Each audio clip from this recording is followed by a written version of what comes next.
State civil services से जुड़े हुए नवनियुक्त नवचयनित अधिकारियों के आज के इस नियुक्ति प्रमाण पत्र वितरण के इस कार्यक्रम में मेरे साथ मंच पर उपस्थित प्रदेश सरकार में मेरे वरिष्ठ सहयोगी उप मुख्यमंत्री डॉक्टर दिनेश शर्मा जी,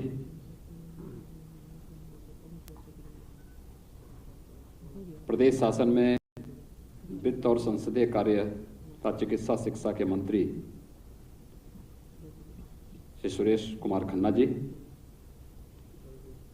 अपर मुख्य सचिव नियुक्ति एवं कार्मिक श्री मुकुल सिंघल जी, महानिदेशक उत्तर प्रदेश प्रशासन एवं प्रबंधन अकादमी लखनऊ CL वेंकटेश्वरलू जी, अकादमी के सभी अधिकारीगण, प्रांतीय सिविल सेवा से जुड़े हुए हमारे सभी नवनियुक्त अधिकारीगण, मैं सबसे पहले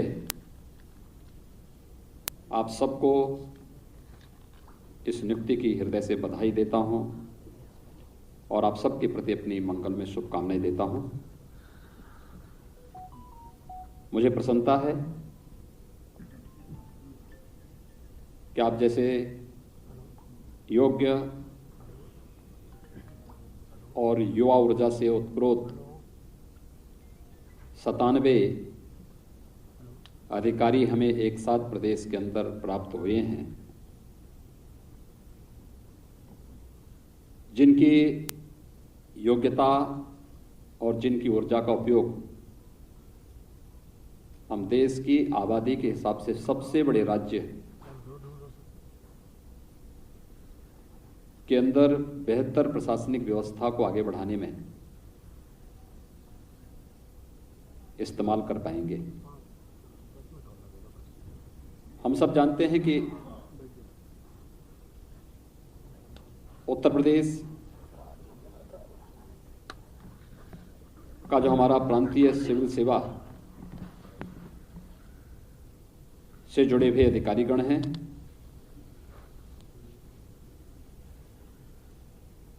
यह हमारी प्रशासनिक व्यवस्था की मेरुदंड है।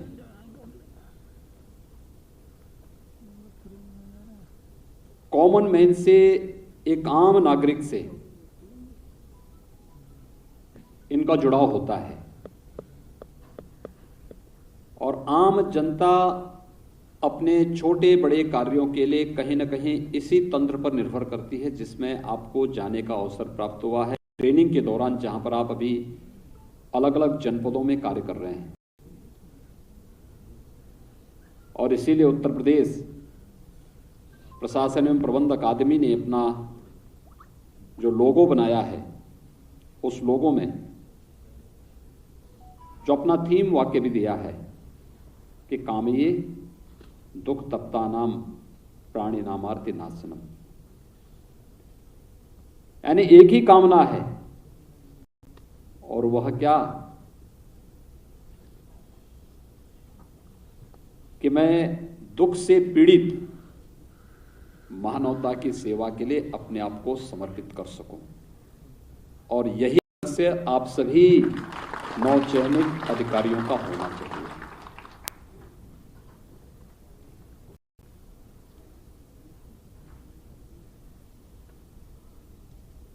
आपने जो शुरुआत की है, आप में से ज्यादातर लोग बीडीओ के दायित्व को और कुछ लोग जनपद स्तर पर अन्य दायित्वों के साथ इस समय प्रशिक्षण के साथ जुड़े होंगे। आपकी मूल नियुक्ति उप जिलाधिकारी के रूप में है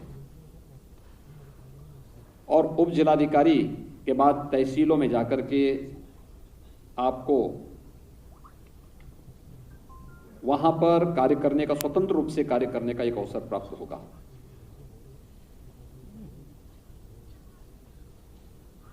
राजस्व से संबंधित एक कॉमन मैन की, एक किसान की, एक नौजवान की, एक गरीब की समस्याओं का निस्तारण करने, वहां पर निष्पक्षता और पारदर्शिता के साथ सामाजिक और आर्थिक न्याय के लक्ष्य को प्रदान करने में आपकी एक बड़ी भूमिका होती है।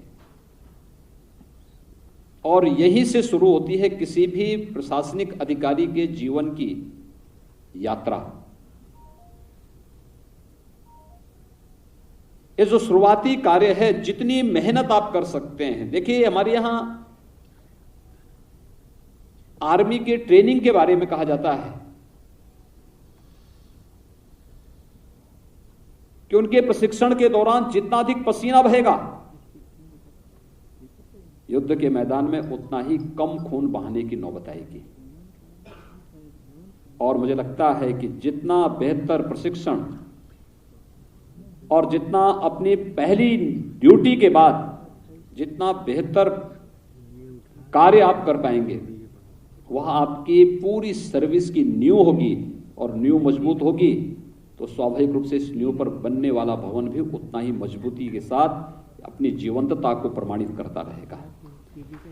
तो समय होता है जब कोई भी अधिकारी, कोई भी कर्मचारी अपने को प्रामाणिक रूप से प्रस्तुत कर सकता है, और यही होता है जब व्यक्ति पतन की ओर भी जा सकता है। ये दोनों हैं। आपका मार्ग क्या है? सकारात्मक मार्ग है तो जनता के साथ सद्भावना के साथ, व्यवहार कुशलता के साथ, न्याय संगत तरीके से उनकी समस्याओं का समाधान करना, व्यवहारिक बनना और बेहतर संवाद के माध्यम से अपनी लोकतांत्रिक प्रणाली का सम्मान करते हुए अपने आप को साबित करना। अगर यह कोई अधिकारी उस समय कर सके, प्रारंभिक 4-5 वर्षों में इस नींव को मजबूती प्रदान कर लेता है, तो शेष उसके जीवन के 25-30 वर्ष बहुत आसानी से सफलता की नई नई मंजिलों को चूमते हुए आगे बढ़ता है। और आप जो आज उप जिलाधिकारी के रूप में नियुक्ति पत्र प्राप्त कर रहे हैं, वहीं सेवा के अंतिम समय में सचिव स्तर पर आपको जाकर के बेहतरीन सेवा का एक अवसर प्राप्त होता है। एक अच्छे कैरियर के रूप में एक संतुष्टि भरा जीवन आप लोग लेकर के जाते हैं कि मैंने भी उत्तर प्रदेश शासन में किन किन विभागों में सचिव के पद से सेवानिवृत्त हुआ हूं या कमिश्नर बनकर सेवानिवृत्त हुआ हूं। यह एक अवसर उसके सामने होता है और आने वाली पीढ़ी के बल्ले बहुत कुछ देने के लिए भी होता है। सर्विस के बाद भी उसके लिए कैरियर के तमाम रास्ते खुले होते हैं, लेकिन जब इस शुरुआती 5 वर्ष का कार्यकाल व्यक्ति का विवादों में घिर जाता है, नकारात्मकता की ओर जाता है, भ्रष्टाचार से घिर जाता है, तो उसके बाद आगे के 25-30 वर्ष उसके जीवन में संकट के ही होते हैं। उसका कोई आगे का भविष्य नहीं होता है। जो भविष्य बचा हुआ उसमें उसको मुंह छुपाने की स्थिति उसके सामने होती है। और इसीलिए हम लोगों ने एक प्रयास किया। मैं 2017 में जब प्रदेश का मुख्यमंत्री का दायित्व मुझे सौंपा गया, तो मैंने अपनी टीम के साथ बैठ के यही व्यवस्था बनाई कि चाहे जैसे भी हो, प्रदेश के अंदर किसी भी आयोग की, चाहे वह उत्तर प्रदेश लोक सेवा आयोग हो, उत्तर प्रदेश का अधीनस्थ सेवा चयन आयोग हो, माध्यमिक शिक्षा चयन आयोग हो, उच्चतर शिक्षा चयन आयोग हो, या पुलिस की भर्ती हो या बेसिक शिक्षा की भर्ती हो, जितनी भी भर्ती की प्रक्रिया से जुड़े हुए आयोग बोर्ड थे, इन सबको मैंने 2 टूक कहा था। मैंने कहा देखो, आपके कार्य में कोई हस्तक्षेप नहीं करेगा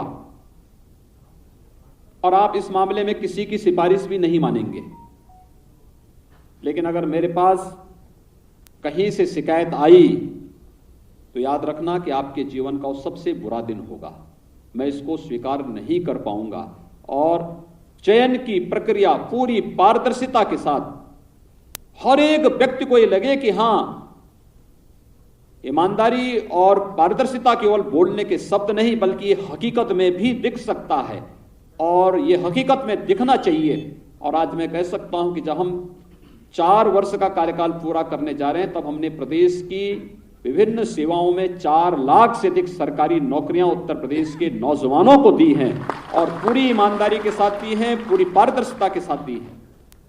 और अगर सरकार, लोकतांत्रिक पद्धति से चुनी हुई सरकार इस प्रतिबद्धता के साथ कार्य कर रही है, तो यही अपेक्षा आप सबसे भी रखती है कि इसी ईमानदारी और इसी प्रतिबद्धता के साथ आप सब भी कार्य करेंगे। इसी ईमानदारी के साथ जिस फील्ड में कार्य करना है, वहां हमारा कोई अपना नहीं, कोई पराया नहीं। आप एक एसडीएम के रूप में उस तहसील के अंदर जितनी भी 1.5 लाख 2 लाख की आबादी है, 3 लाख की आबादी है, उस पूरी आबादी को अपनी फैमिली मेंबर मान करके हमें कार्य करना है। कोई अपना नहीं, न व्यक्ति, न परिवार, न जाति, न मत, न मजहब, न क्षेत्र, न भाषा, हमारे लिए सब है। हमें उन्हें न्याय देना है, उनकी पीड़ा के साथ अपने आप को जोड़ना है। प्राणी नामार्थ नाशनम का ये जो कामी दुख तप्ता नाम, प्राणी नामार्थी नाशनम का जो बोध है, जो भाव है, उसके पीछे का भाव यही है। हर व्यक्ति को आपके पास आने में, एक पीड़ित व्यक्ति को, मैं इस बात को देखता हूं। मैं कल गोरखपुर गया था, रात्रि में मैं गोरखपुर में था।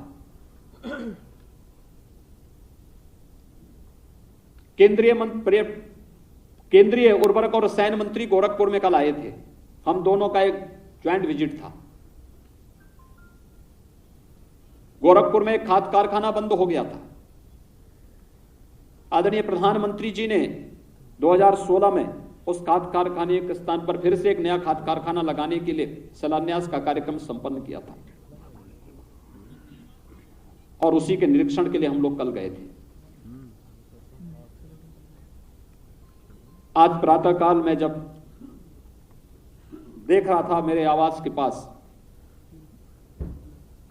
सैकड़ों की संख्या में फरियादी थे। मुझे 2 घंटे लगे उन लोगों से मिलने में, लेकिन फिर भी मैं हर एक फरियादी से मिला। और समस्या क्या थी? 90% समस्या राजस्व से जुड़ी हुई थी, किसी और से नहीं, राजस्व से जुड़ी हुई समस्याएं थी। अगर हमारे सभी एसडीएम, सभी तहसीलदार, राजस्व के प्रत्येक कर्मी उन गरीबों की पीड़ा को सुनकर के समयबद्ध ढंग से निस्तारण कर दे, तो क्या वह व्यक्ति मेरे पास आता? नहीं आता। क्योंकि हो सकता है उस स्टेज पे उसकी सुनवाई ना हुई हो। हाँ, उसमें बहुत सारे लोग होंगे कि जो नहीं गए होंगे तहसील में। हो सकता है बहुत सारे लोग ऐसे रहे होंगे जिनको मेरे पास आना आसान लगा होगा और सीधे मेरे पास चले आए। लेकिन बहुतायत ऐसे भी लोग रहे होंगे जो लोग लेखपाल के पास गए होंगे, कानूनगो के पास गए होंगे, नायब तहसीलदार के पास गए होंगे, तहसीलदार के पास गए होंगे, एसडीएम के पास गए होंगे, एडीएम के पास गए होंगे, जिलाधिकारी के पास गए होंगे। लेकिन किसी भी स्टेज पे जब उसको न्याय नहीं मिला तो उसको निराश और हताश होकर के अंततः उसको वह दिन देखना पड़ा कि मैं कब मुख्यमंत्री गोरखपुर आएंगे और मैं उनसे मिल पाऊंगा। और केवल गोरखपुर के नहीं थे, देवरिया से भी थे, कुशीनगर से भी थे, महाराजगंज से भी थे, सिद्धार्थनगर से भी थे, बस्ती से भी थे, संत कबीर नगर से भी थे और प्रदेश के अन्य जनपदों से भी थे। पब्लिक के लिए,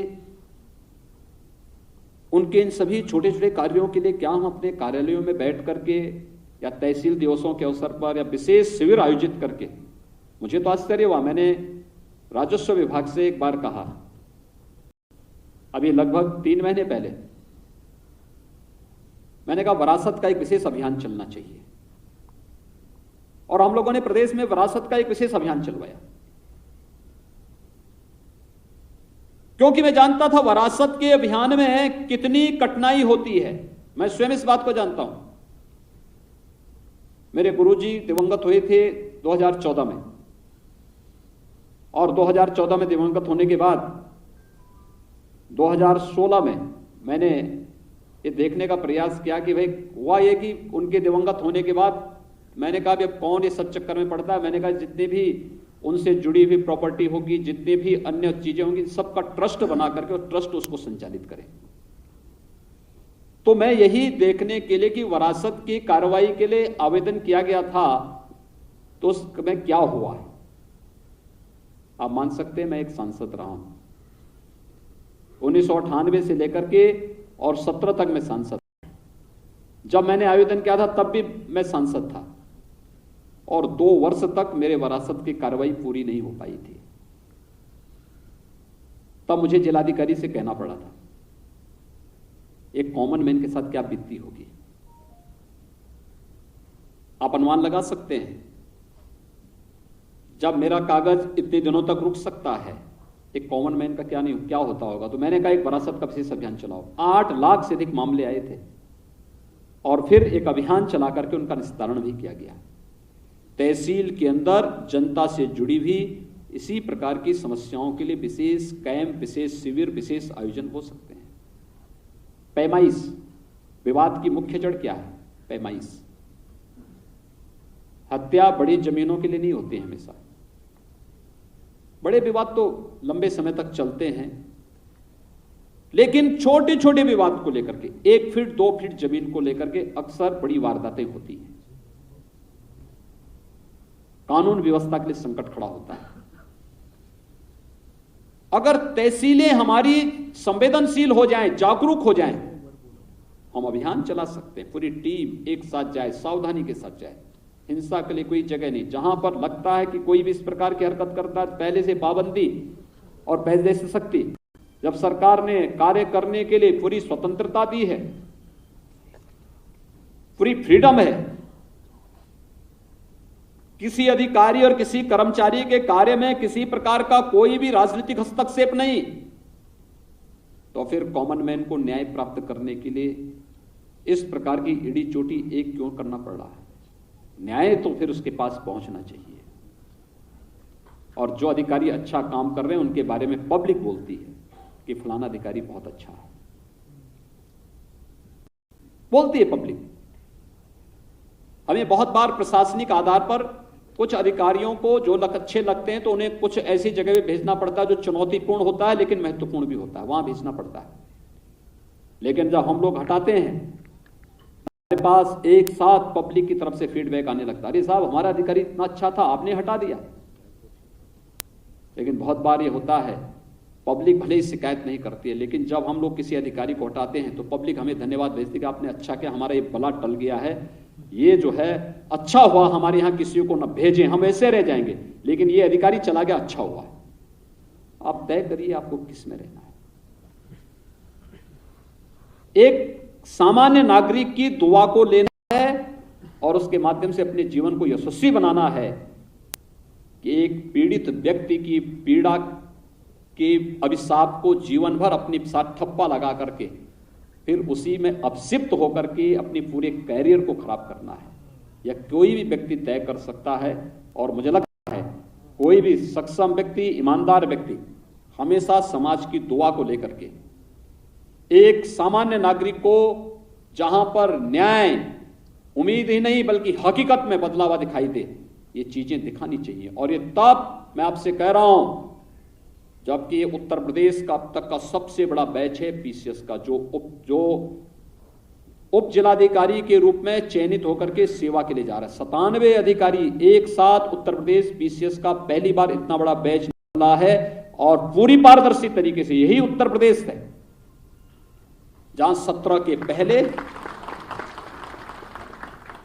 क्या क्या नहीं होता था। हमारे युवाओं को आत्महत्याएं तक करनी पड़ी थी, धरने प्रदर्शन करने पड़े थे, तमाम प्रकार की स्थितियां पैदा हुई थी और नौकरियां बिकती थी। न्यायालय में लंबित पड़े हुए हैं, सीबीआई की इंक्वायरी चल रही है। लेकिन मैं कह सकता हूं पिछले 4 वर्ष के दौरान जितनी नियुक्तियां हुई हैं, किसी भी नियुक्ति के बारे में कोई प्रश्न नहीं खड़ा कर सकता है। और इसीलिए ये जो दायित्व आप सबके ऊपर है, इस दायित्व का ईमानदारी पूर्वक निर्वहन करना अब ये आप सबकी जिम्मेदारी है। पहली प्राथमिकता तय कर लें कि पहली प्राथमिकता हमारी, जो मेरा दायित्व है वो ही मेरा धर्म है, जो शासकीय दायित्व मेरे पास है यही मेरा राष्ट्र धर्म है और यही मेरा कर्म भी है। अपने कर्तव्यों का ईमानदारी पूर्वक निर्वहन ही मेरा राष्ट्र धर्म होगा। मेरी पूजा पद्धति, मेरी उपासना विधि अलग है, वो मैं अपने घर में करूंगा, लेकिन मैं अपने कार्य पद्धति के दायरे में कोई भी ऐसी संकीर्णता नहीं लाने दूंगा जो मुझे मेरे राष्ट्रीय कर्तव्यों से च्युत करता हो, जिसके बारे में वित्त मंत्री श्री खन्ना जी ने कहा कि उस जापानी लड़की ने इसलिए मना कर दिया क्योंकि उसको लगा था कि मुझे मेरे राष्ट्रीय कर्तव्यों से च्युत कर रहा है।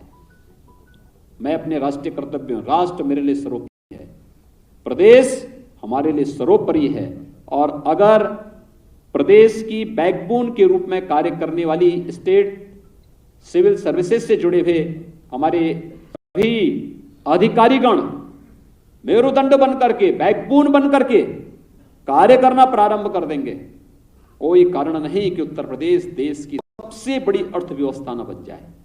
हम लोगों ने पिछले 4 वर्षों के अंदर दिखाया है।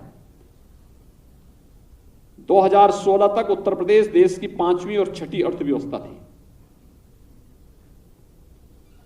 प्रदेश के अंदर बेरोजगारी की दर 17.5%।